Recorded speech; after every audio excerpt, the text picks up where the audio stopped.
Alright, what's going on, ladies and gentlemen? This is, of course, HD StarCraft, and I'm here to come out with the Protoss Heart of the Storm changes video. And yes, I know I am about a day late. I do apologize. I was gone for the entire day. Yesterday, I came back, and, there were so many changes, not just to StarCraft 2, but, of course, also to YouTube.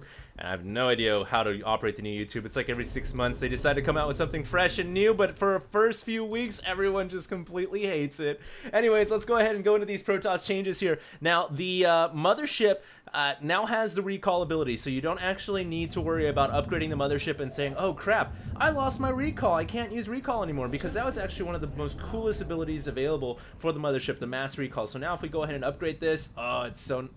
Well, I was going to say it's so nice to upgrade things really quickly, but that's going to take a while. So we'll take a look back at that later on, because she also has a couple new abilities that I'll have to talk about as well. Also, the mothership core is no longer considered massive.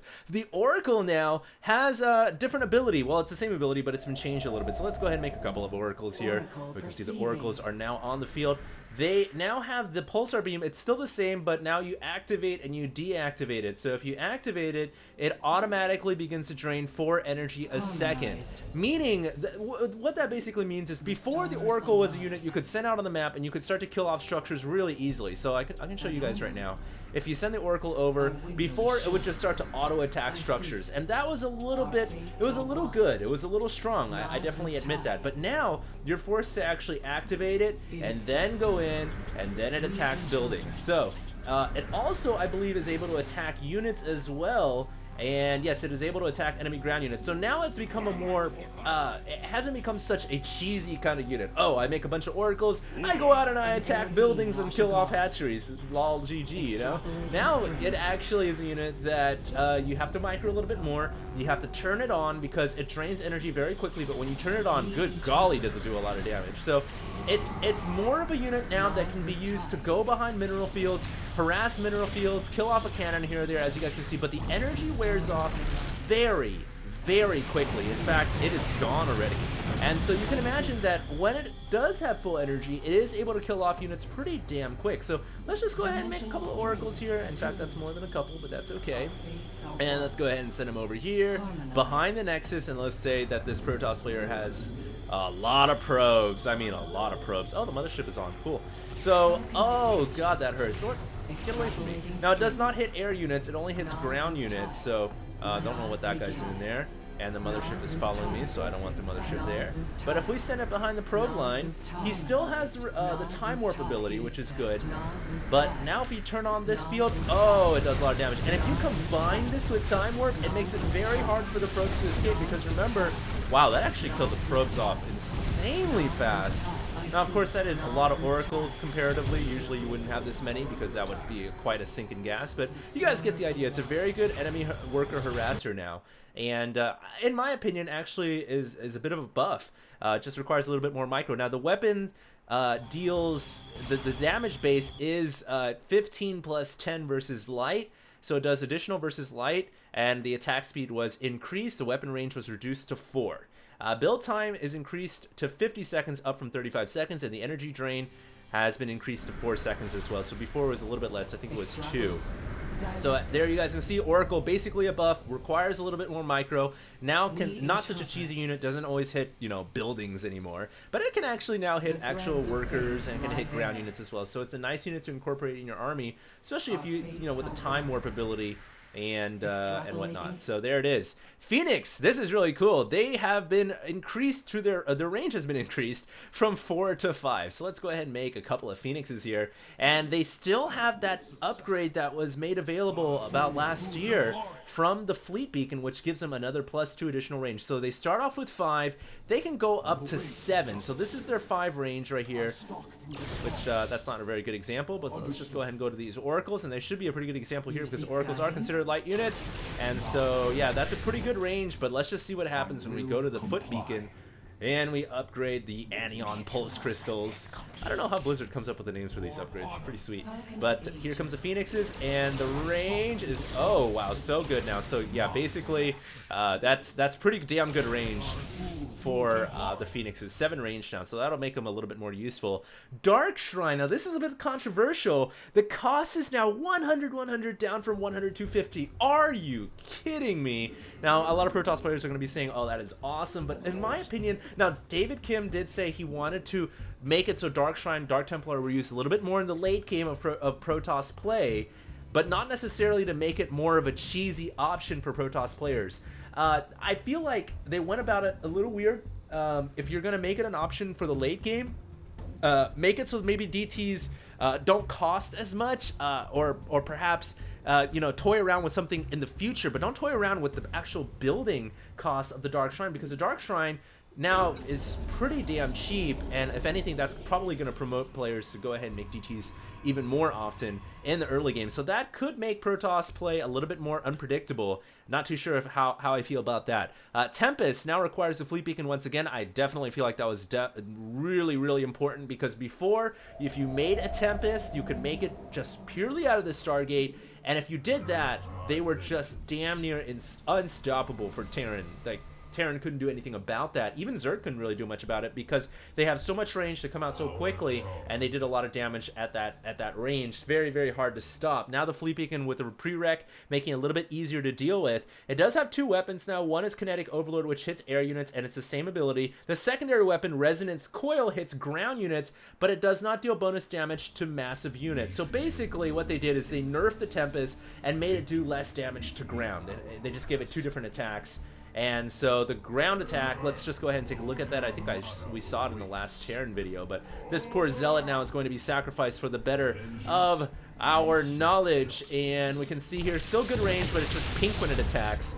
So it doesn't do that much damage, obviously, as the air counterpart does. Actually, it just does less versus massive, so half damage to ground units that aren't considered massive. Basically, the reasoning behind this, make it so that Tempest did not hard counter Terran. And if you guys recall in the last video, I mentioned how Terrans now can go into high impact payload, which basically is a counter against a Tempest. So now if you have, let's just make it even here. 3 Tempests versus 3 Thors. Let's just make it 4 Tempests, screw it. 4 Tempests versus 4 Thors, and what exactly does happen when they're on high impact payload? This is going to be really interesting. A move, a move. So who actually wins? And I would say that Thor probably wins out here, because the Tempest no longer does that additional damage to massive on the ground. Actually, the Tempest just won right there. And obviously, I'm not telling you to focus fire, which I should. But it seems to be pretty close. Before it was quite one-sided. Tempest would just absolutely dominate Thors, no questions asked. But now it seems a little bit more balanced. Obviously, the Thors lose out on the ability to splash, but as you guys can see here, the Thors will eventually win the day. So let's go ahead and take a look at some of these other changes here. Thors are going to win there. And let's see. Build time for the Tempest reduced to 60 from 75, so they're a little bit faster to make, which kind of offsets the Fleet Beacon prereq. Let's go ahead and take a look at the mothership as well. You guys can see it still has mass recall, so it can resummon as many units as she wants. I believe it only affects actually it affects ground and air. Okay, so you can pull back anything you want. Let's just say that I wanted to pull back all my probes and pull them away from my nexus for whatever reason. Oh, I'm sorry. It actually only affects units underneath the mothership. So it's the same as a mothership core. No change at all there. And also, I believe the mothership has a new change to Vortex. That's right. They took out the ability to toilet bowl units now. You can no longer do that. Vortex is now just a single unit insta-kill button.